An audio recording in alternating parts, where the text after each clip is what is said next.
Guys, we're back with the Tatum Talk Show, where good is the enemy of great. Hey guys, I'm back here with Nunn-Liddell, man, one of my early clients, man. He's back here for a second time. We're gonna, I'm gonna ask him a few questions, and really, man, I want to help incite young men who aspire to play ball, man, or even young men that's made mistakes in the past, and we want to talk about that, man. So, Jai, introduce yourself real quick, man. Jai Nunn-Liddell, 26 years old, from Atlanta, play corner. Just finished up my rookie season with the Houston Roughnecks, and entrepreneur, a few other things, but that's pretty much it. So cool. So Jai, man, let me ask you a question. Let's talk about the business of football. You play with the Roughnecks. You came in with a GM, and then all of a sudden they brought in a new GM, and they decided to waive you. So what was going through your mind, and why did that happen? Hey, look. So remember I told you first. So check this out. I want to show you how God worked now, right?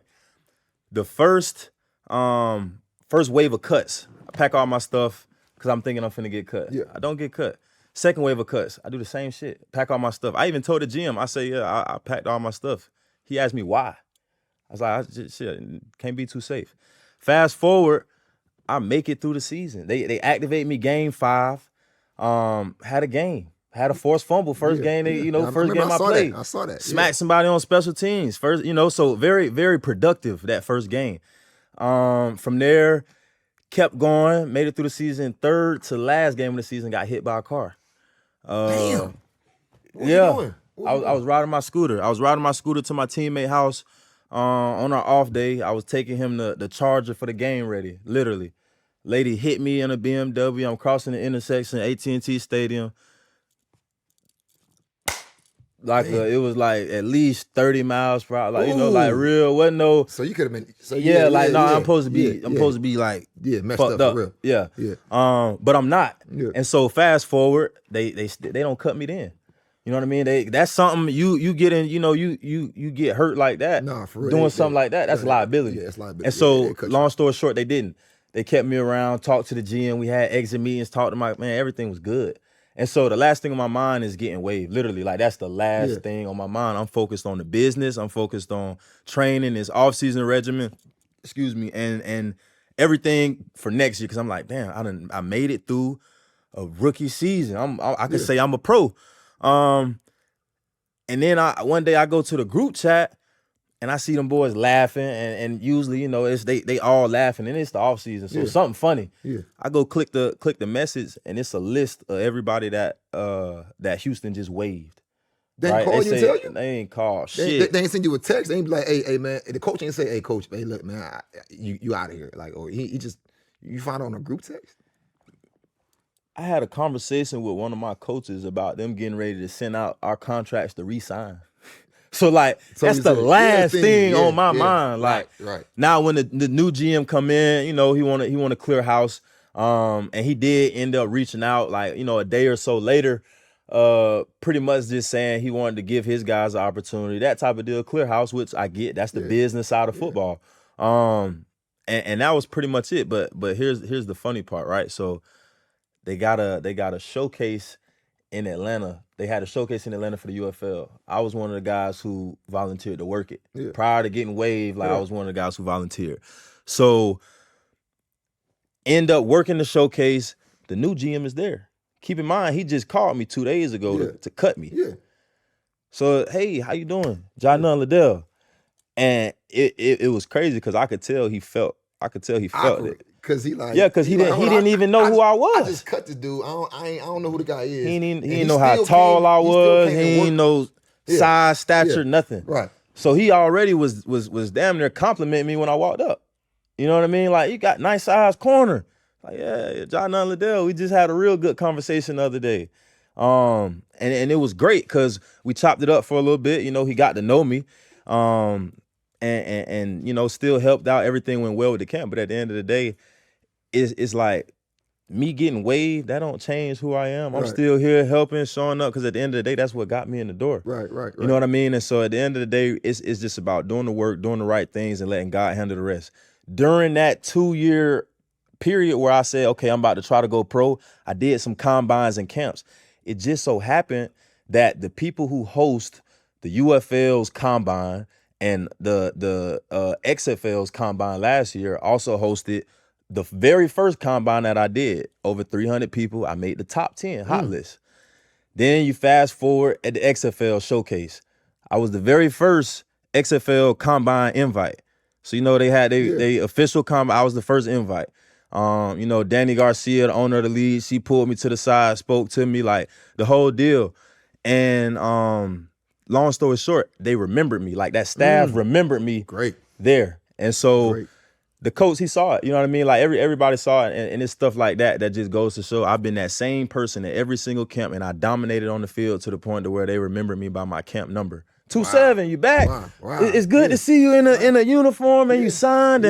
And so, you know, that's it. And so right now it's, I am, you know, a free agent. I am waived, but at the end of the day, I'm just getting started. Yeah, you got relationships you build, man. So let me ask you a question. Hey, before we get on that, man, hey guys, man, this segment's brought to you by Elite Talent Football Academy, man, the #1 football group in the country. They do training, recruiting, college visits, $75 million of accepted scholarships in the last 8 years. Jai was one of those $75 million. Guys, they do a great job of helping students, man, run football camps. Over 500 students get offers after coming to their camps, guys. All right. Tatum Talk Show, man. But good is the enemy of great. Guys, I'm back here with Jai Liddell, man. This is a great show, man. I'm going to ask him some questions about what advice would you give to a student in high school right now or middle school who's trying to get a college scholarship? What would be, give me 2 things of advice. What would that be?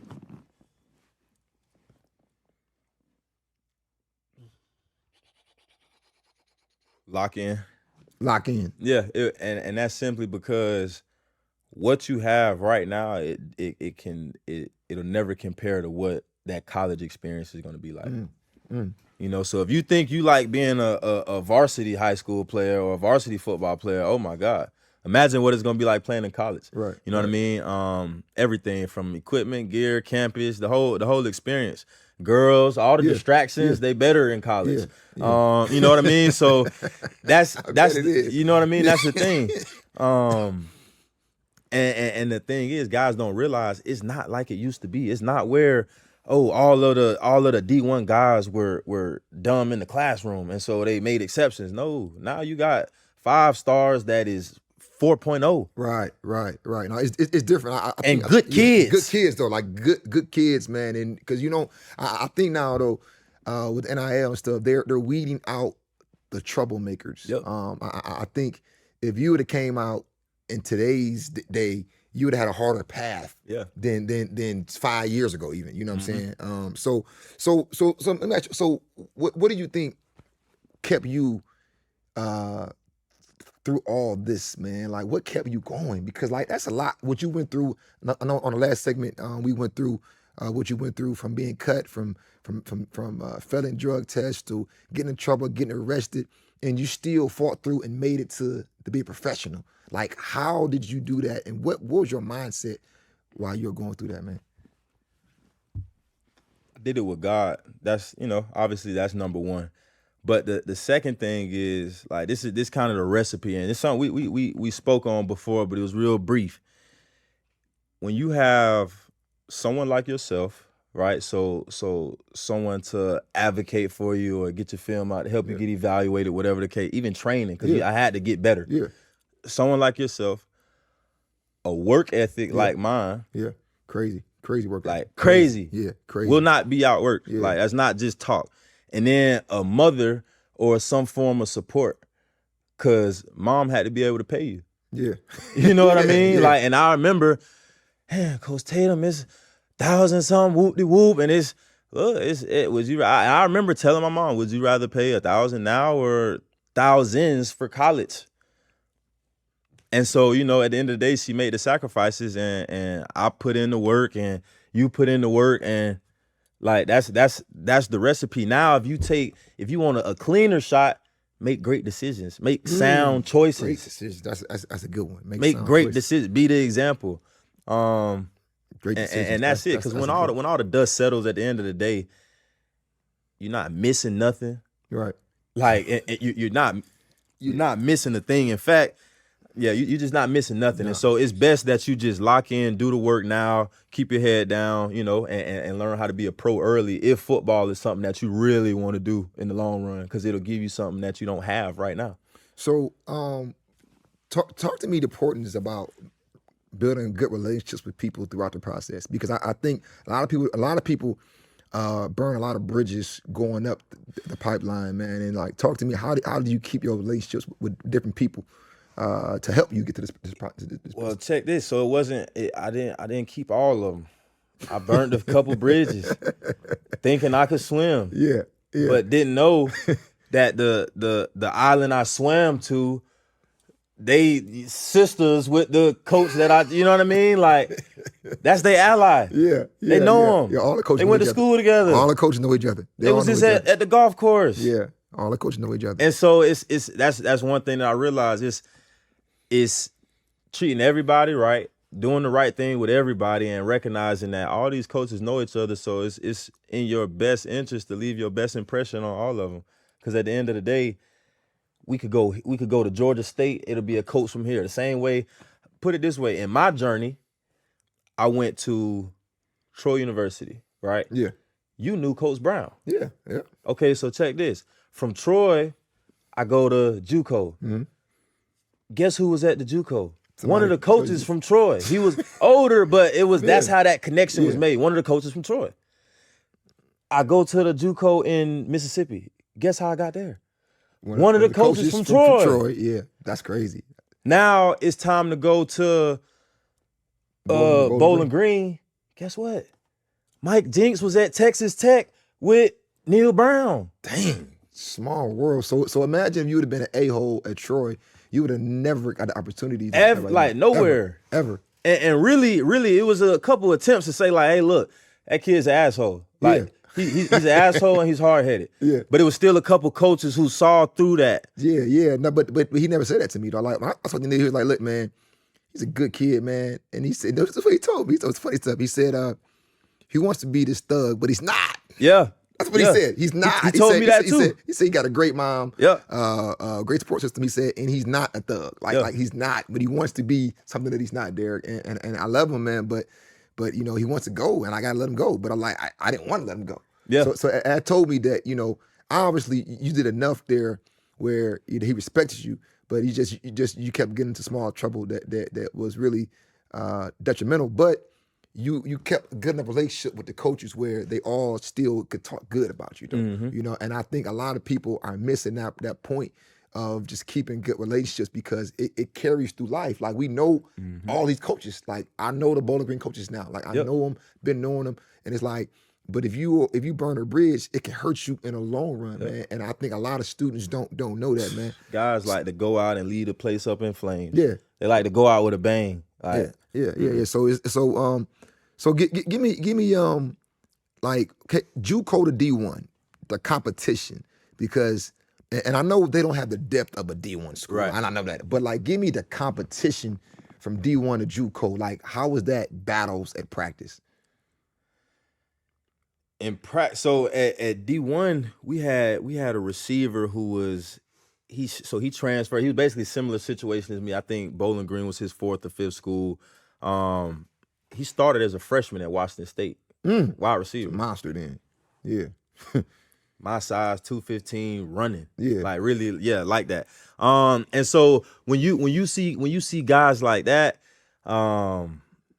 and when you see guys who are actually getting recruited to go to the NFL, like, and they're not seniors, it's like, okay, well, why are they watching these guys? What is it about them? And then you realize, oh, okay, it's this. So you learn something. Let me pick this. Let me add this to my game. Let me be more explosive on film. Let me, close to the ball. Let me learn more ball. Whatever it is to attract the opportunities that I'm seeing other people get. That's what that's about. As far as JUCO competition, the cream gonna rise to the crop. Yeah. Cause see, D1 is more depth. Yeah. They recruited all these guys.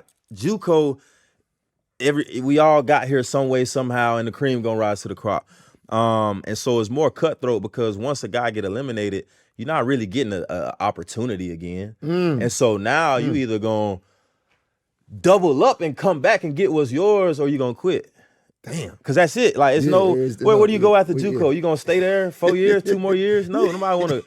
No, be a JUCO All-American. No. Yeah. So that's it. And I remember you had what's called the midnight train. I saw at least 4 or 5 guys catch it in my time in JUCO, where you practice, dinner, you go to sleep, you wake up, and them boys is gone. Out of there. Gone, wrote a note, made an excuse, called coach, whatever the case may be, and they not coming back. They pack their shit, they gone. I've seen it. I've seen it, man. I'm like, damn, how you just? Oh, I know this shit ain't for real for you, because you could just leave here like that. Nah, man, but you gotta understand, man. A lot of students, man, y'all ain't built for that, man. And I tell parents, man, you know, the main thing is you got to be realistic with your son's ability and know where he's at. Like you got to be realistic, but then you got to have a real dog mindset. Like real dog mindset to make it out of JUCO, man. And I'm proud of you, man, to see where you come, man. And I would love to invite you back on the show any time, man. We here every week at Patchworks. But man, this was great talking to you, catching up, man, and really learning. I learned things about you that I didn't even know. You know what I'm saying? Which is a great thing, man. And I want to keep this relationship going. And something else, I remember you told me as far as the switch to DB. I remember you told me if you switch to DB, you could go to the league. Dang. I don't even know if you know that, but like you said, at your size, if you can learn to play DB, you'll go to the league. And so that's something like, you know, just stuff like that I'll never forget. So this really is a full circle moment, because here it is, I'm a professional corner. You know what I mean? Obviously an athlete, but I play DB. Yeah. And so that's the full circle moment right there. Got you, man. Got you. Well, listen, guys, man, this is it, man. This is the Tatum Talk Show, man, where good is the enemy of great, guys. We checking out, man. I'll see y'all next week.